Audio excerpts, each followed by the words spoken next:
आज हम बात करने वाले हैं फेस ऑफ के बारे में। ये कहानी है एक एफबीआई एजेंट और एक क्रिमिनल की, और ये एजेंट कैसे भी उस क्रिमिनल को पकड़ना चाहता है ताकि वो अपना बदला पूरा कर सके। लेकिन जल्दी ही इस एजेंट के लिए सारी की सारी चीजें बदल जाती हैं। कहानी की शुरुआत होती है और हम एक मेले को देखते हैं, और यहीं पर एक एफबीआई एजेंट होता है जिसका नाम है शॉन आर्चर। और शॉन यहाँ पे अपने बेटे के साथ होता है जिसका नाम है माइकल। और शॉन अपने बेटे के साथ बहुत ही ज्यादा खुश है, इसीलिए वो उसे झूला झूला रहा होता है। तभी यहाँ से थोड़ी दूरी पर हम एक क्रिमिनल को देखते हैं जिसका नाम है कैस्टर। और कैस्टर के हाथ में यहाँ पे एक बंदूक होती है, और वो यहाँ पे शॉन को मारने आया है, इसीलिए वो उस पर निशाना लगाने लगता है। और थोड़ी देर के बाद शॉन जैसे ही उसके निशाने पे आता है वो ट्रिगर दबा देता है, और ये गोली जाकर के शॉन को लग जाती है। लेकिन ये गोली शॉन के शरीर के आर पार हो जाती है और जाकर के लग जाती है माइकल को। और जैसे ही माइकल को गोली लगता है उसकी यहीं पे मृत्यु हो जाती है। और इस चीज को देखने के बाद शॉन टूट जाता है और वो अपने बेटे को गले से लगा करके रोने लगता है। और इसी तरीके से समय बीतने लगता है, और अब हमारे सामने आता है 6 साल बाद का दृश्य। और हम देखते हैं कि शॉन अभी भी परेशान है और वो अभी तक बदले की आग में जल रहा है। और वो पिछले 6 साल से कैस्टर की तलाश में है, क्योंकि उसे पता है कि उसके बेटे को कैस्टर ने ही मारा है, इसलिए वो हर जगह उसकी तलाश कर रहा है। और उसने कैस्टर के बारे में इतनी जानकारियां हासिल कर ली है जितनी जानकारी कैस्टर को भी उसके बारे में नहीं होगी।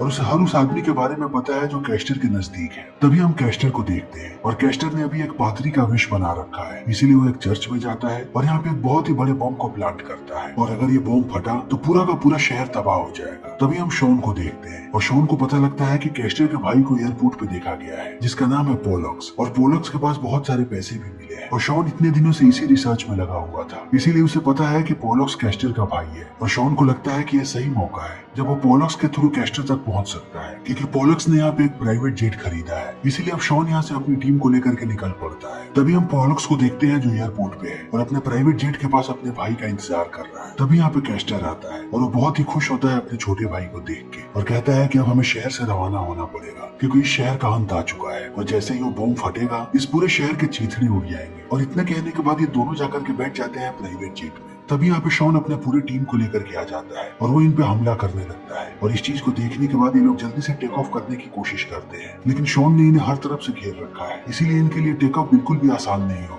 लेकिन कैस्टर ऐसे ही जबरदस्ती करते रहता है, और इसी जबरदस्ती के चक्कर में उसका जेट जाकर के टकरा जाता है घर से, और वहीं पर वो प्लेन रुक जाता है। इसीलिए अब पोलक्स और कैस्टर यहाँ से भागने लगते हैं, लेकिन शॉन भी बिल्कुल मुस्तैद है, इसीलिए समय मिलते ही वो कैस्टर पे टूट पड़ता है और ये दोनों लड़ने लगते हैं। लेकिन लड़ते समय यहाँ पे कैस्टर उकसा रहा होता है शॉन को, और वो उसके बेटे के मौत के बारे में उसे याद दिलाता है और कहता है कि सुना है मैंने कि तुमने नई शादी कर ली है और तुम्हारी यह खूबसूरत बेटी भी है। तब इन बातों को सुनने के बाद शॉन और भी ज्यादा भड़क जाता है, इसीलिए दोनों फिर से लड़ने लगते हैं और इनके बीच घमासान लड़ाई होने लगती है। लेकिन कैस्टर बार बार यहाँ पे चालाकी करने की कोशिश करता है, और अंत में शॉन उसे उसकी ही चालाकी में फंसा देता है। इसीलिए कैस्टर खींचा हुआ चला जाता है एग्जॉस्ट की तरफ, जहाँ वो बुरी तरीके से घायल हो जाता है। फिर कैस्टर को लेकर के जाया जाता है हॉस्पिटल, और सबको पता लगता है कि कैस्टर की हालत बहुत ही ज्यादा खराब है, और हर जगह यह खबर फैल जाती है कि कैस्टर की मौत हो चुकी है। इसीलिए अब शॉन भी अपने घर चला आता है, और यहाँ पर हम शॉन की पत्नी को देखते हैं जिसका नाम है ईव, और यहाँ पर हम शॉन की बेटी को भी देखते हैं जिसका नाम है जेमी। लेकिन शॉन ज्यादातर खोया रहता था क्योंकि वो हमेशा ही अपने बेटे के बारे में सोचता था और कैस्टर के बारे में कि वो बदला कैसे लेगा। इसीलिए अब ईव को लगता है कि अब धीरे धीरे शॉन की हालत ठीक होगी और वो अपने परिवार के साथ ज्यादा समय बिता पाएगा। और वो सारी की सारी बातें ईव को बताता है कि अब कैस्टर मर चुका है और हमने उसके भाई को भी पकड़ लिया है, और अब वो किसी को भी परेशान नहीं कर पाएंगे। और इन सारी बातों को सुनने के बाद ईव के खुशी का ठिकाना नहीं रहता है। लेकिन अगली सुबह शॉन जैसे ही ऑफिस पहुंचता है, ये लोग बताते हैं कि जब हमने उसके प्लेन की तलाशी ली तब हमें अंदर एक फ्लॉपी ड्राइव मिला, और उसमें देखने के बाद हमें पता लगा कि इन लोगों ने शहर में एक बहुत बड़ा बॉम्ब लगाया है जो अगले कुछ दिनों में ब्लास्ट होने वाला है। और अगर वो बॉम्ब ब्लास्ट हुआ तब पूरे शहर का नक्शा बदल जाएगा, इसीलिए हमें जल्दी से जल्दी उस बॉम्ब के बारे में पता लगाना पड़ेगा। तब इस बात को सुनने के बाद शॉन फिर से परेशान हो जाता है और वो जाता है पोलक्स के पास और उससे बॉम्ब के बारे में पूछता है। लेकिन पोलक्स इन्हें कुछ भी नहीं बताता, और ये लोग समझ जाते हैं कि पोलक्स का मुंह खुलवाना इतना आसान बिल्कुल भी नहीं है, और वो इन्हें ऐसे ही परेशान करता रहेगा। और अब वो जेल जा चुका है, इसीलिए लोग चाह के भी उसे टॉर्चर नहीं कर पाएंगे। इसीलिए अब एक बार फिर से शॉन की परेशानियां बढ़ने लगती हैं। इसीलिए वो एक एक करके कैस्टर के सारे साथियों को पकड़ने लगते हैं और उन्हें बहुत ही बुरी तरीके से टॉर्चर करते हैं, लेकिन कोई भी कुछ भी नहीं बताता। तब शॉन यहाँ पे पकड़ता है कैस्टर की गर्लफ्रेंड को जिसका नाम है साशा,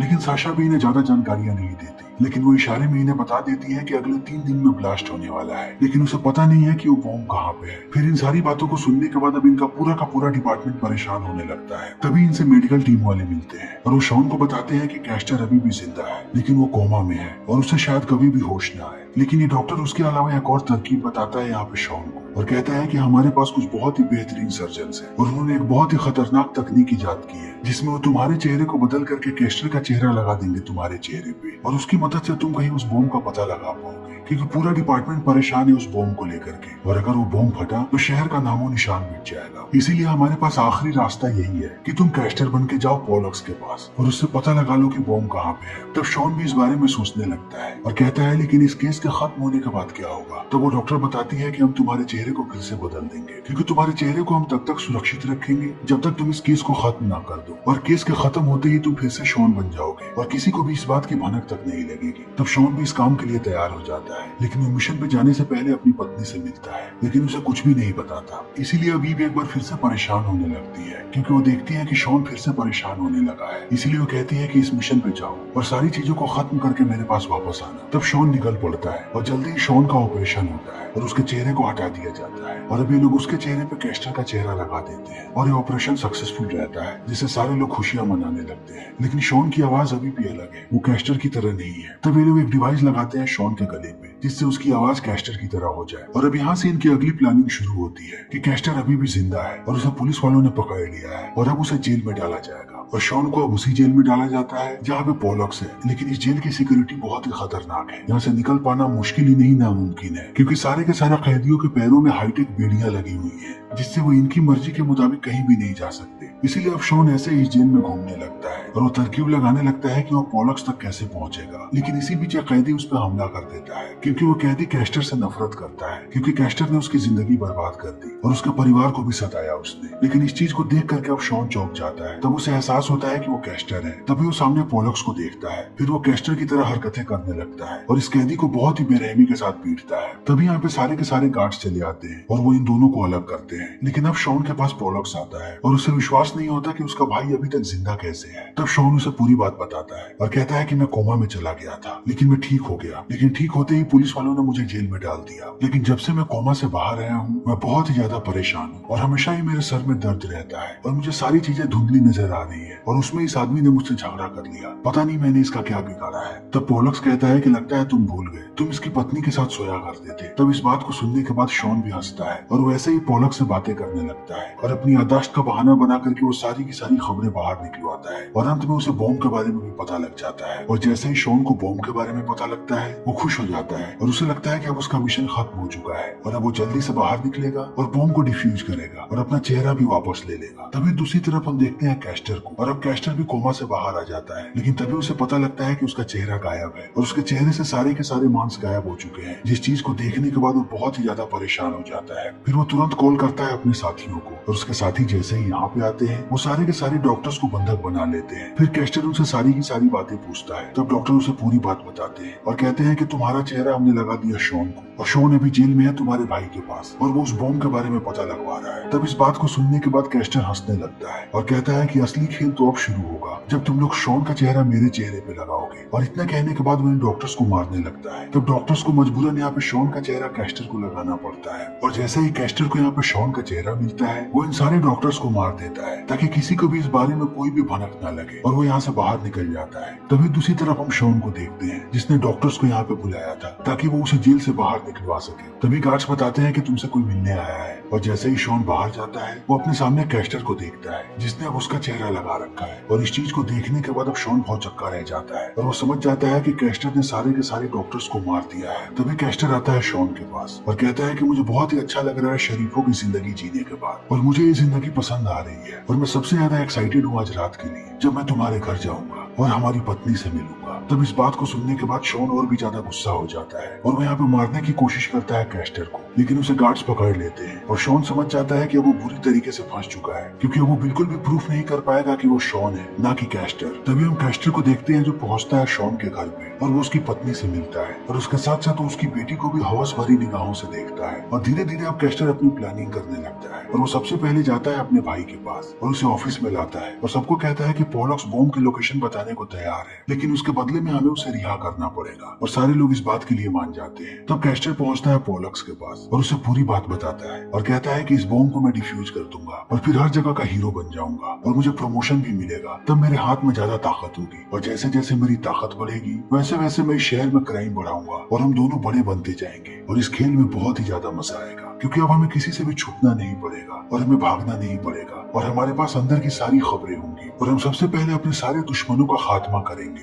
और पोलक्स को भी ये प्लान बहुत पसंद आता है, इसीलिए अभी लोग पहुंचते हैं बॉम्ब की लोकेशन पे और सारे लोग बॉम्ब को डिफ्यूज करने लगते हैं। लेकिन इस बॉम्ब को डिफ्यूज करना बिल्कुल भी आसान नहीं है और इनके पास समय बहुत ही कम है। तब कैस्टर यहाँ पे फिर से अपनी चालाकी दिखाता है और वो सबको बाहर निकाल देता है और कहता है कि अब मैं इस बॉम्ब को देख लूंगा। लेकिन कैस्टर को इस बॉम्ब का पासवर्ड मालूम है, इसीलिए वो पासवर्ड दबाता है और बॉम्ब को रोक देता है। लेकिन अब पूरे शहर में यह खबर फैल जाती है कि शॉन ने अपने जान पे खेल करके उस बॉम्ब को डिफ्यूज किया। इसीलिए अब कैस्टर हर जगह का हीरो बन जाता है। लेकिन सबको लगता है कि यह सब कुछ शॉन कर रहा है और शॉन को जेल में ये बात पता लग जाती है, इसीलिए वो और भी ज्यादा परेशान होने लगता है और वो कैसे भी इस जेल से बाहर जाना चाहता है। लेकिन यहाँ से बाहर निकलने के लिए उसे सबसे पहले अपने बूट से छुटकारा पाना पड़ेगा जो बहुत ही हाईटेक है। तब शॉन को पता लगता है कि जब किसी को मेडिकल रूम में लेकर के जाया जाता है तब उसके जूते उतार दिए जाते हैं। तब इस बात को सुनने के बाद शॉन प्लानिंग करने लगता है। वो एक आदमी से झगड़ा करता है और उसे बहुत पीटता है और खुद भी मार खाता है और उसे घायल देखने के बाद अब गार्ड्स उसे लेकर के जाते हैं मेडिकल रूम में। तब शॉन को पता लगता है कि यहाँ पे लाने के बाद कैदियों को टॉर्चर किया जाता है और अभी उन लोगों ने उसी आदमी को टॉर्चर किया है जिससे शॉन का झगड़ा हुआ था यहाँ आते ही। और अब वो लोग शॉन को टॉर्चर करने वाले होते हैं, इसीलिए वो लोग उसके जूते उतार देते हैं। तब शॉन उस आदमी से मदद मांगता है और कहता है कि मैंने तुम्हारे साथ कुछ भी कभी भी गलत नहीं किया और अगर तुम मेरा साथ दोगे तो हम दोनों यहाँ से भाग सकते हैं। और वो आदमी भी राजी हो जाता है। इसलिए जैसे ये लोग शॉन को टॉर्चर करने वाले होते हैं वो आदमी यहाँ के डॉक्टर्स पे हमला कर देता है और गार्ड्स पे और ये सब लोग लड़ने लगते हैं और एक एक करके सबको बेहोश करके आगे निकलने लगते हैं। फिर वो यहाँ के सिस्टम्स को बंद करने लगते हैं जिससे कैदियों में हलचल मच जाती है और पूरे जेल में लोग चिल्लाने लगते हैं और हर जगह लोग लड़ रहे होते हैं और यही सही मौका होता है जब ये लोग बाहर जा सकते हैं। फिर ये दोनों बाहर निकलने लगते हैं लेकिन अब सारे कैदी आपस में लड़ रहे हैं और यहाँ का माहौल बहुत ही खराब हो चुका है। इसी बीच इसका साथी ऊपर से लटक जाता है और शॉन उसे बहुत बचाने की कोशिश करता है लेकिन अंत में वो नीचे गिर के मर जाता है। इसलिए शॉन यहाँ से अकेला भागने लगता है और भागते भागते वो जाता है जेल की छत पे। तब उसे पता लगता है कि ये सारा का सारा जेल पानी के बीचों बीच है, इसीलिए शॉन और भी ज्यादा परेशान होने लगता है। तभी यहाँ के गार्ड्स हेलीकॉप्टर से आ जाते हैं और इस पे गोलियां चलाने लगते हैं। तब शॉन के पास पानी में कूदने के अलावा दूसरा कोई भी ऑप्शन नहीं होता है, इसीलिए वो देखते ही देखते पानी में कूद जाता है और गार्ड्स ऐसे ही गोलियां चलाते रहते हैं। तभी दूसरी तरफ हम कैस्टर को देखते हैं और उसे पता लग जाता है कि शॉन अब जेल से भाग चुका है, लेकिन सबका कहना है कि वो मर चुका है, लेकिन किसी को भी उसकी लाश नहीं मिली है। लेकिन इन चीजों को देखने के बाद कैस्टर समझ जाता है कि अब शॉन उसके पीछे आएगा। तभी हम शॉन को देखते हैं जो अपनी पत्नी के पास कॉल करता है और उसे सारी बात बताने की कोशिश करता है, लेकिन उसकी पत्नी उस पर विश्वास नहीं होती और उसे ये बातें बहुत ही बेफिजूल लगती हैं, इसीलिए वो फोन रख देती है और शॉन समझ जाता है कि अब उसे कुछ अलग करना पड़ेगा।